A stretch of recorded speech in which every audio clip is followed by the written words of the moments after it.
My husband used my inheritance to fund his family, so I let them reveal themselves. The moment my mother-in-law raised her champagne glass and announced the bill, everyone at the table smiled. $72,000, she declared proudly. That's what family is willing to spend when someone deserves a proper celebration. People clapped. My husband, Marcus, smiled beside me. Then he reached toward my handbag. I didn't stop him. I simply watched.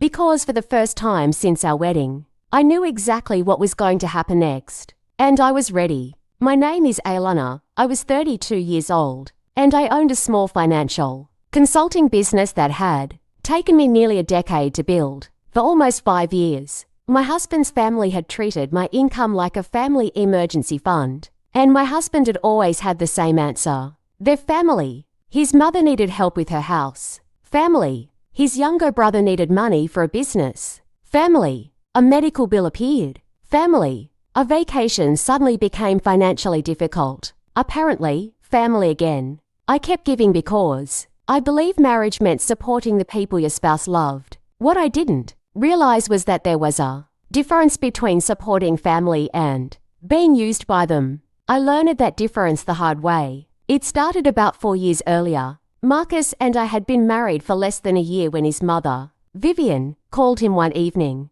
I was making dinner when he walked into the kitchen. "Mom's having trouble with her mortgage this month," he said. I turned around. "How much?" $3,000. I stared at him. $3,000. She pay it back. I remember wiping my hands on a towel and asking, "When?" Marcus sighed. "Aylana, she's my mother." That sentence became his favorite weapon. Whenever I asked a reasonable question, he made it sound as though I had attacked his family. So I transferred the money. I told myself it was temporary. I told myself I was helping. I told myself this was what marriage was supposed to look like. I was wrong. By the end of our first year, I'd paid Vivian's mortgage twice more. Then Marcus's younger brother, Kyle, needed money for a car repair. Then he needed help with insurance. Then he had a business opportunity. Then Vivian wanted renovations done to her kitchen. Every situation came with the same promise. "We'll pay you back." They never did. Eventually, I stopped asking. Until one night, curiosity got the better of me. I opened my banking records. I started adding everything. The transfers, the bills, the repairs, the groceries, the money Marcus had taken from our joint account to help his brother, the credit card charges I hadn't personally approved. When I finished calculating, I stared at the screen. $51,600. That was the amount I could prove. And I knew there was more. Much more. I sat alone at the kitchen table that night and realized something that frightened me. I wasn't angry anymore. I was simply awake. The next morning, I called an old university friend named Daniel. He was now a family law attorney. "I don't know if I'm leaving my marriage," I told him. "Then don't decide today," he replied. "What should I do?" "Understand your position first." So I showed him everything. Every transfer, every receipt, every message where Marcus had asked for money, every payment I had made. Daniel became very quiet. Then he asked me one question. "Do you own anything that came into the marriage before Marcus?" "Yes. My grandmother left me a rental property." "Is it still in your name?" "Yes." "Good. Don't touch anything until we talk again." That conversation changed everything. Over the next few weeks, Daniel helped me organize my finances. I also hired a forensic accountant named Martin.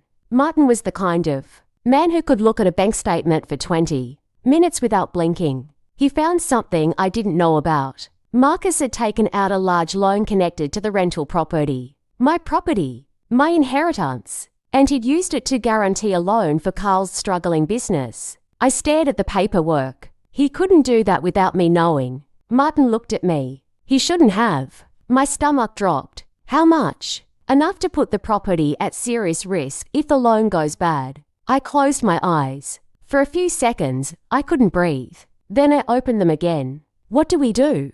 Daniel leaned forward. "We protect you first." And that's exactly what I did. I opened a new bank account. I redirected my business payments. I separated my personal finances. I secured copies of every important document. And with Daniel's help, I began the legal process to challenge what Marcus had done with my property. I didn't tell Marcus. I didn't tell Vivian. I didn't tell Kyle. Instead, I went home every evening and acted normal. Marcus didn't notice anything. Why would he? He had spent years believing I would always solve the problem. Then, one evening, he came home smiling. Mom's birthday is next month. I smiled back. That's nice. She wants a huge dinner. How huge? Private room. About 25 people. Where? The Grand Meridian. I knew the restaurant. It was one of the most expensive places in the city. Marcus kissed my forehead. Mom said you're going to love it. I almost laughed.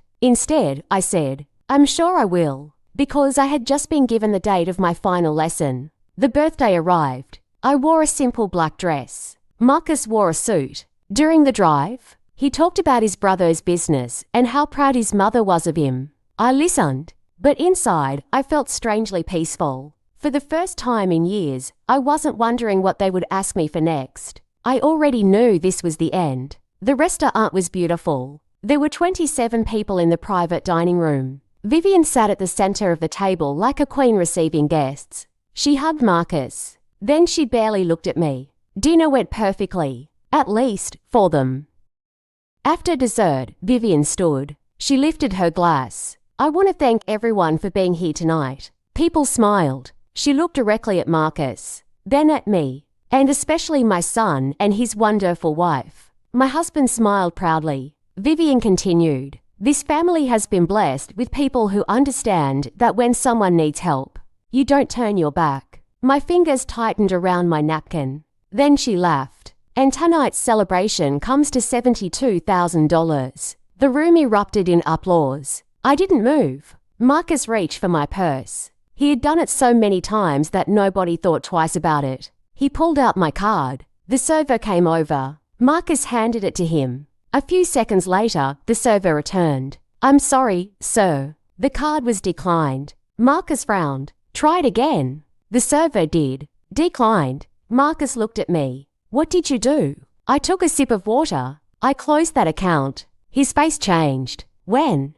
2 weeks ago. You closed our account. No. I looked directly at him. I closed the account you had access to. His voice became sharper. Aylana, this isn't funny. I know. Vivian stood. What is happening? Marcus lowered his voice. She's being difficult. I turned toward Vivian. No, I'm not. The room became quiet. I've simply stopped giving people access to money they were never entitled to. Vivian's expression hardened. What exactly is that supposed to mean? I placed my napkin on the table. It means I'm finished. Marcus stared at me. Then Vivian spoke. After everything this family has done for you, I almost smiled. That's interesting. What is? You keep saying this family has done things for me. I looked around the table. So let's talk about what I've actually done for this family. Marcus whispered my name. I ignored him. Over the last few years, I can document more than $50,000 in payments to your family.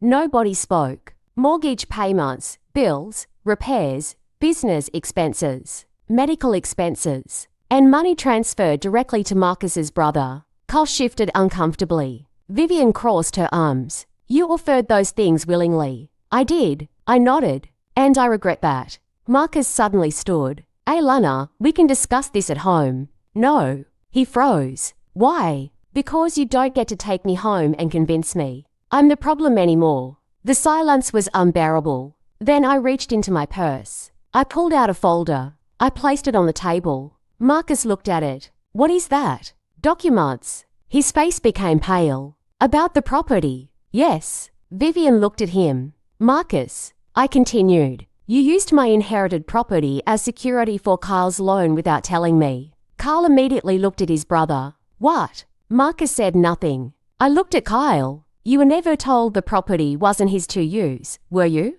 Carl shook his head. No. I nodded. That's what I thought. Vivian's expression changed. You went behind your husband's back to a lawyer. No. I looked at Marcus. He went behind my back first. Then I placed another document on the table. The legal challenge has already been filed. Marcus picked it up with trembling hands. What does this mean? It means the property you used as collateral is being removed from the arrangement. Carl's chair scraped loudly against the floor. You did what? I protected what belonged to me. Marcus stared at me. You planned all of this? I shook my head. No. I paused. I planned to protect myself. Then I looked at Vivian. You just happened to give me the perfect opportunity to do it in front of everyone. Nobody spoke. Then the restaurant manager approached. Ma'am, there's still the matter of the bill. Marcus looked at me hopefully.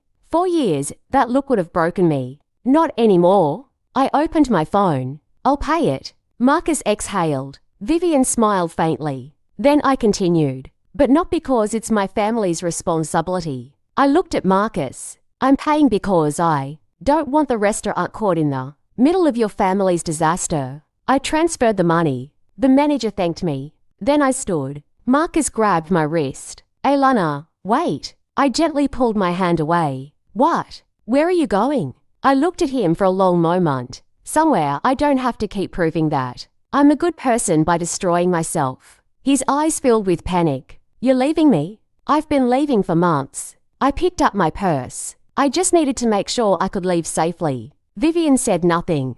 Carl stared at the documents. And Marcus finally understood something he should have understood years earlier. The woman he thought would always rescue them had finally rescued herself. I walked out of that restaurant alone. And for the first time in 4 years, I didn't feel guilty. I felt free. Before you go, subscribe to my channel. Do you love emotional stories? Shocking secrets, family drama, betrayal, and unexpected twists? Then you're in the right place. Subscribe to my channel and turn on the notification bell so you never miss my next story. Every story has a secret and sometimes the truth changes everything. Thank you for watching and supporting my channel.